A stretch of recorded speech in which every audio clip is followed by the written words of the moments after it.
La definición de la forma en que se agrupan los sectores y subsectores del sistema de cuentas nacionales permite entender que las complejas actividades económicas que tienen lugar dentro de una economía es resultado de la interacción entre los diferentes agentes o grupos de agentes económicos que tiene lugar en los mercados o en otros ámbitos.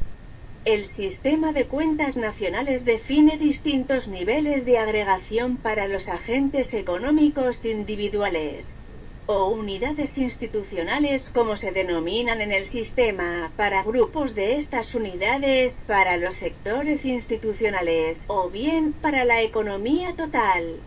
En el Sistema de Cuentas Nacionales 2008, patrocinado por la Organización de las Naciones Unidas, se indica que en el mundo real hay dos grandes tipos de unidades que pueden considerarse unidades institucionales. Por una parte, las personas o grupos de personas en forma de hogares y por otra parte, las entidades jurídicas o sociales. Las unidades institucionales se agrupan para formar los sectores institucionales sobre la base de sus funciones principales, comportamiento y objetivos. El sector institucional es un grupo de unidades institucionales con objetivos, funciones principales y comportamiento económico similar.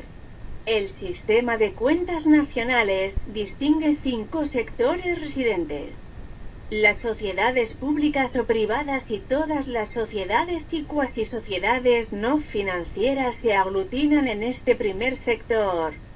Su función es producir bienes y servicios no financieros, sino de producción, para su venta en el mercado, de la que obtienen sus ingresos.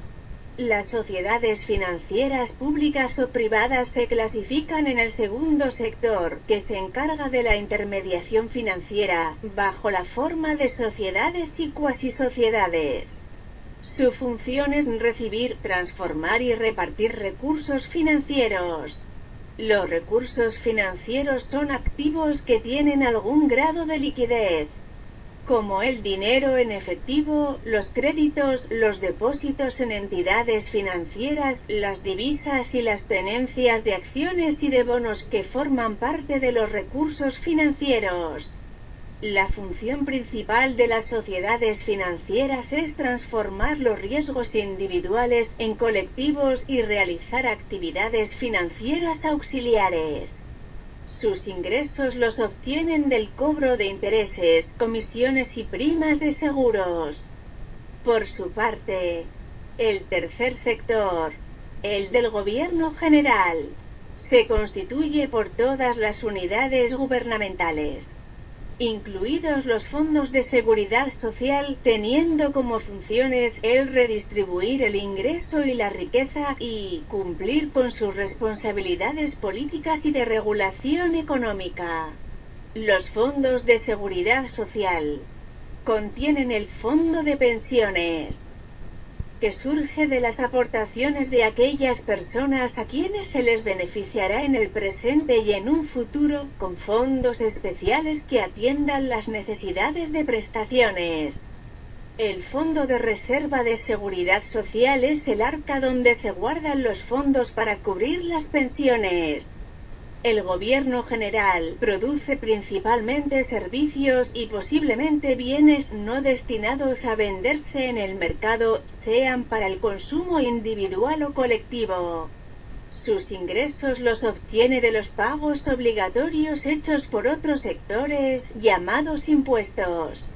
Los impuestos son los pagos que los individuos que viven en una determinada comunidad o país le deben pagar al Estado que los representa, para que éste, a través de ese pago y sin ejercer ningún tipo de contraprestación, como consecuencia del mismo, pueda financiar sus gastos conforme a un orden de prioridades que impulse y promueva, por ejemplo, obras públicas que satisfagan las demandas de los sectores más pobres y sin recursos. El objetivo básico de los impuestos es financiar los gastos de un determinado Estado. Los hogares constituidos por todas las personas físicas de la economía, sea un individuo o grupo de individuos, se asignan a este cuarto sector. Entre sus funciones se encuentran el consumo, el autoconsumo de bienes y servicios que producen. En el caso de empresas no constituidas en sociedad, su función es producir bienes y servicios no financieros, dirigidos al mercado. El hogar del titular de una empresa no constituida en sociedad no se considera una unidad institucional, excepto en ciertas condiciones.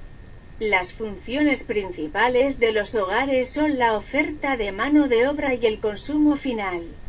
Tratándose de empresarios, su función es la producción de bienes y de servicios no financieros y posiblemente financieros destinados a venderse en el mercado.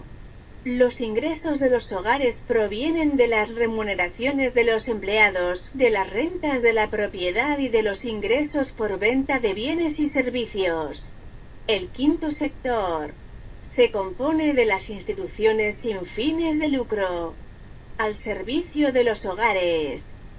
Producen servicios no de mercado, es decir, servicios cuyos precios son costos de recuperación y sirven a los hogares con contribuciones voluntarias de estos, como serían las donaciones, etc.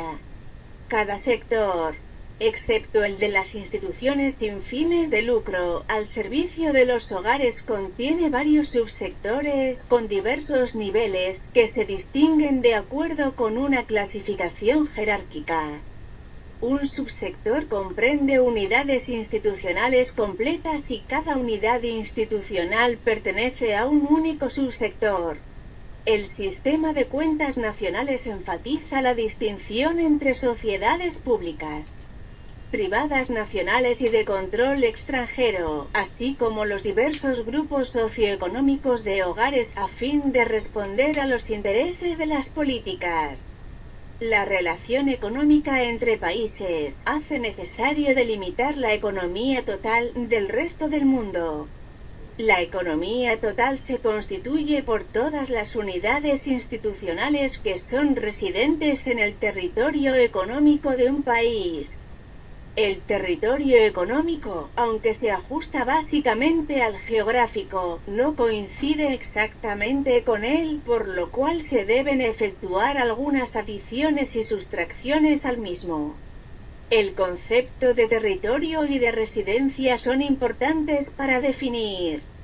En el sistema de cuentas nacionales, el concepto de centro de interés económico, que no se basa en la nacionalidad o en criterios jurídicos.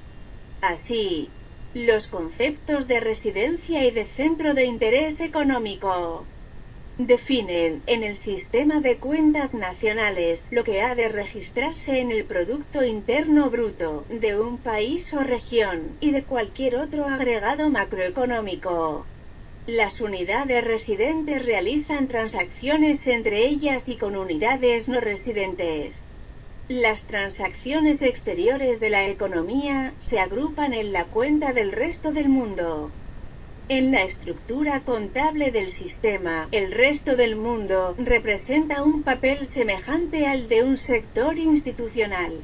Así, debe entenderse que las unidades institucionales se clasifican en el sistema de cuentas nacionales por sector, de acuerdo con la naturaleza de la actividad económica que realizan, como es la producción, el consumo y la acumulación de capital, lo cual es de suma importancia, dado que dichas actividades serán registradas como interacciones que generan una serie de flujos y de acervos, stocks o fondos, que se acumulan y se miden a una fecha determinada y que constituyen la riqueza del sistema, que financia la actividad económica.